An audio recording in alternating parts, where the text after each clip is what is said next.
Bonjour, hello, hello, bienvenue dans cette émission, bienvenue sur cette chaîne à nos livres, chaîne où je vous partage mes lectures, chaîne où je vous présente des auteurs africains et autres, chaîne où je vous encourage à lire au moins un livre par mois. Ainsi, en une année, nous lisons 12 livres, ce qui est déjà top. Chaîne où je donne des conseils et astuces aux personnes qui ne terminent jamais les livres qu'ils commencent. Bienvenue et que Dieu vous bénisse. Voilà, justement aujourd'hui, on va parler des conseils et astuces. Parce qu'on me demande comment tu fais pour lire autant, comment tu fais, tu es quand même, tu as une vie de famille, tu as des enfants, tu travailles. Comment tu trouves le temps de lire autant de livres? Je veux d'abord vous dire, c'est que je n'ai pas toujours lu autant de livres, même si j'ai toujours aimé la lecture, même si j'ai toujours aimé les lectures, les livres, l'écriture, les lectures, tout ça. Mais je n'ai pas toujours lu autant de livres. Il fait un moment de ma vie, je lisais beaucoup. Après, je n'ai plus lu à cause des circonstances de la vie, des occupations.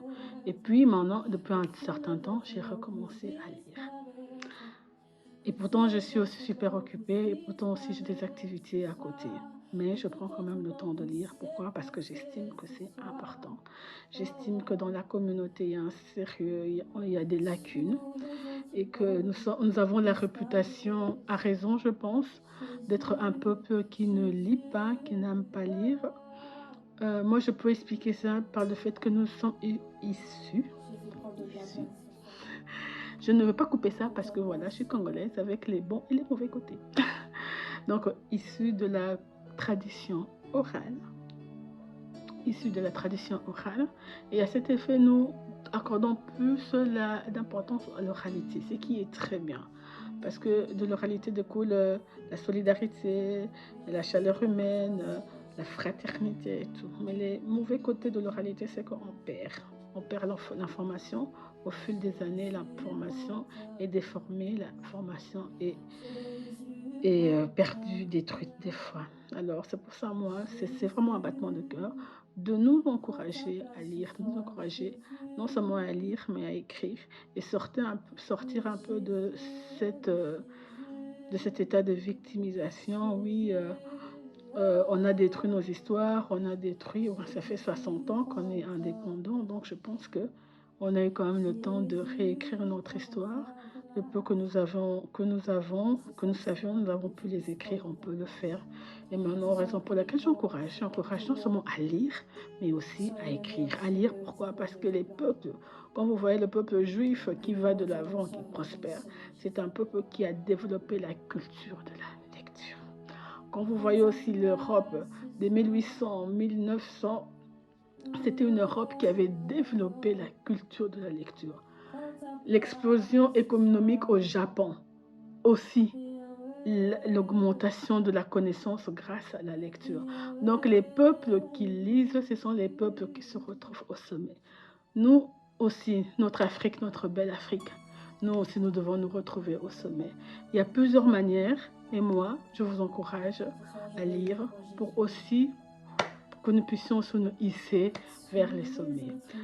Voilà, quelques conseils et astuces. Je conseille aux gens de ne pas, conseil numéro 1, ne pas prendre un gros livre, s'il vous plaît. Ne va pas prendre un gros livre, ne va pas prendre le livre de Barack Obama qui fait 1000 pages. Pourquoi? Parce qu'après 20 pages, tu vas t'arrêter et tu seras frustré et tu ne pourras plus lire. Prends un petit livre, il n'y a pas de gêne, il n'y a pas de honte. Prends un petit livre de moins de 100 pages, de 50 pages, prends un livret, commence par ça. Point numéro 1, prends un petit livre. Cherche dans ton salon, dans tes armoires, dans tes placards, il y a certainement des livres. S'il n'y a pas de livre, va à la bibliothèque. Ne commence pas déjà à acheter, à mettre un budget pour les livres, peut-être que tu ne pourras pas terminer.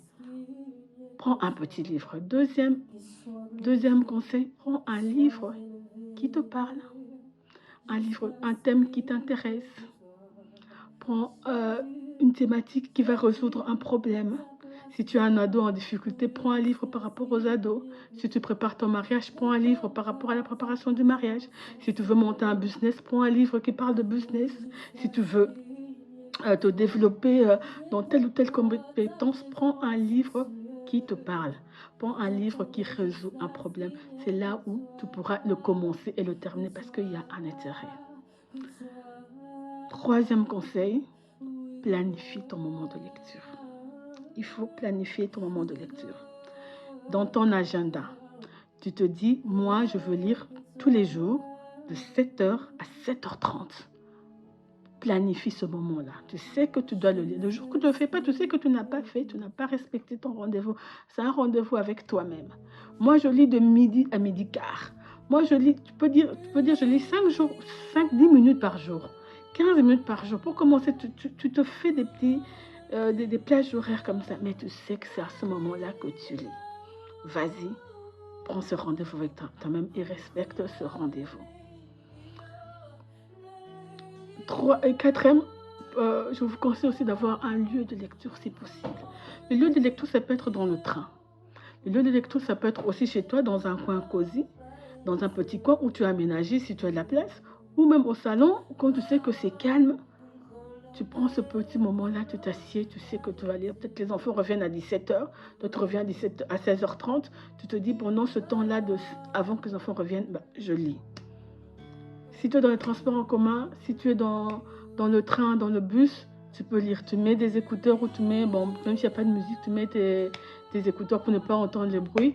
Et bien, tu lis. Tu sais que moi, je prends le train chaque jour à 7h45 ou à 6h45 à la gare centrale.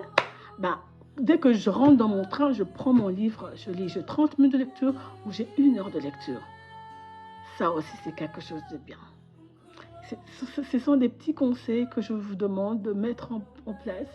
Et si vous les mettez, un petit livre, un thème qui vous intéresse, vous planifiez vos moments de lecture et vous choisissez un endroit où vous devez lire, je vous assure qu'au bout d'1 mois, au bout de 3 mois, vous allez lire de plus en plus.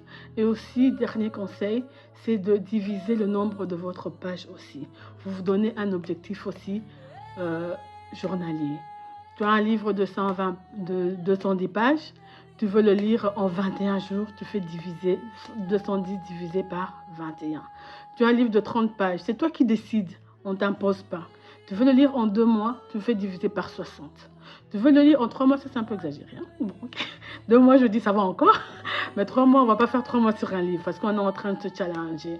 Je dis, si tu n'as pas l'habitude de lire, 2 mois, bon, je dis ça va pour commencer. On peut le terminer en 2 mois. Mais si tu as envie de le terminer en 21 jours, tu fais diviser par 21. Si tu veux le terminer en 30 jours, tu fais diviser par 30. Et je vous encourage à le faire plutôt en 1 mois pour avoir un bon rythme, une très belle cadence.